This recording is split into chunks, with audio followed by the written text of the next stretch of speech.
Good morning to everyone. आज आपको look पे ध्यान नहीं देना है, आज आपको बुक पे ध्यान देना है क्योंकि आज मौसम चेंजिंग है तो आज सर का लुक थोड़ा चेंजिंग है। और आज हम चर्चा करेंगे, डिस्कस करेंगे 9th क्लास के इकोनॉमिक्स के फर्स्ट चैप्टर की, जिसके चैप्टर का टाइटल है, शीर्षक है द स्टोरी ऑफ पालमपुर, यानी कि एक पालमपुर गांव की कहानी। तो इस पालमपुर गांव की कहानी में हम सीखेंगे, समझेंगे कि वहां पे प्रोडक्शन किस प्रकार किया जाता है, प्रोडक्शन से क्या क्या चीजें होती हैं और गांव के ज्यादातर लोग प्रोडक्शन किस प्रकार करते हैं, गांव के लोग किस तरीके से अपनी दिनचर्या जीते हैं, गांव के लोग किस तरीके से अपनी आय को अर्जित करते हैं। आय अर्जित यानी कि इकट्ठा करना, अर्जित यानी यहाँ पे सिंगर नहीं है। और वहां पे जो गांव के लोग होते थे तो अधिकतर लोग 75% हम यूं कहें कि वो खेती पर डिपेंड हुआ करते थे। और खेती को छोड़ के और भी लोग काम किया करते थे, जो यातायात के काम करते थे, ट्रांसपोर्टिंग का काम करते थे, डेयरी फार्मिंग का काम किया करते थे और मैन्युफैक्चरिंग का काम भी किया करते थे। जब हम पालमपुर से 3 किलोमीटर आगे चलते हैं तो एक बड़ा सा गांव या कस्बा मिलता है जिसका नाम है रायगंज। अब रायगंज के जब हम आगे बढ़ते हैं तो एक और कस्बा मिलता है जिसका नाम है शाहपुर। और इन तीनों गांवों को एक पक्की सड़क जोड़ती है, पालमपुर को, रायगंज को और शाहपुर को एक पक्की सड़क के माध्यम से जोड़ा जाता है। और यहाँ पर काफी यातायात के साधन भी चलते हैं, मोटरसाइकिल, जीप, ट्रक, ट्रैक्टर, बैलगाड़ी और तांगा गाड़ी। और इन यातायात के साधन के माध्यमों से किसान और व्यापारी एक स्थान से सामानों को अपनी सवारियों में लादकर, साधनों में लादकर एक गांव से दूसरे गांव तक ले जाते हैं और उन्हें बेचते हैं या उनसे व्यापार करते हैं। व्यापार क्या होता है, व्यापार का मीन्स क्या है, व्यापार का अर्थ क्या है? तो अपने सामान को बेचकर जो हम आय अर्जित करें या इनकम इकट्ठा करें, कलेक्ट करें, उसको ही व्यापार किया कहा जाता है। वैसे कहने को तो पालमपुर एक छोटा सा गांव है, लेकिन इस छोटे से गांव में 450 परिवार यानी कि 450 लगभग लोग निवास करते थे, रहते थे। और इन लोगों में 2 कैटेगरी थी, आप यहाँ पाई चार्ट के माध्यम से देखेंगे, एक अपर कास्ट और दूसरा आपका लोअर कास्ट। तो हम सबसे पहले अपर कास्ट के बारे में पढ़ेंगे।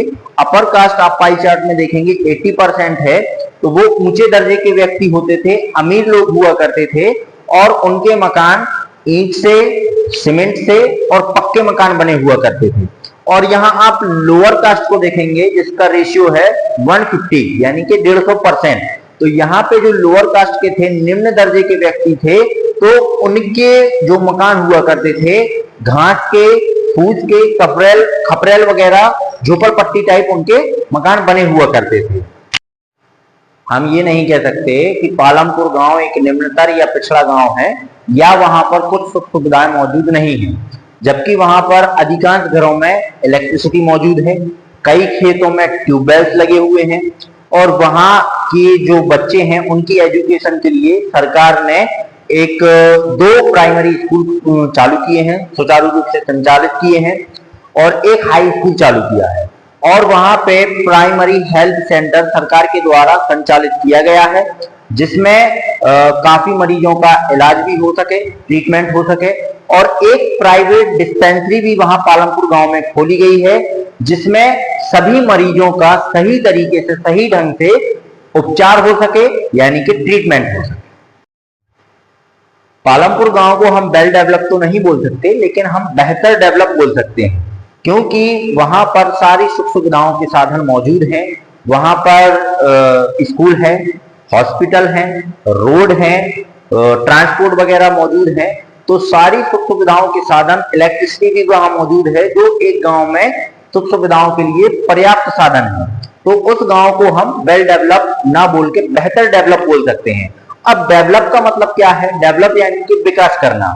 जो चीजें पुराने से नए तरीके में तब्दील हो जाएं या बदल जाएं, उन्हें हम विकास कहेंगे या डेवलप कहेंगे। जैसे कई सड़कें हैं और वहां पे गड्ढे हैं, उन गड्ढों को अच्छे तरीके से रिपेयर कर दिया जाए या डेवलप कर दिया जाए तो उस रोड का डेवलपमेंट हो जाएगा, विकास हो जाएगा।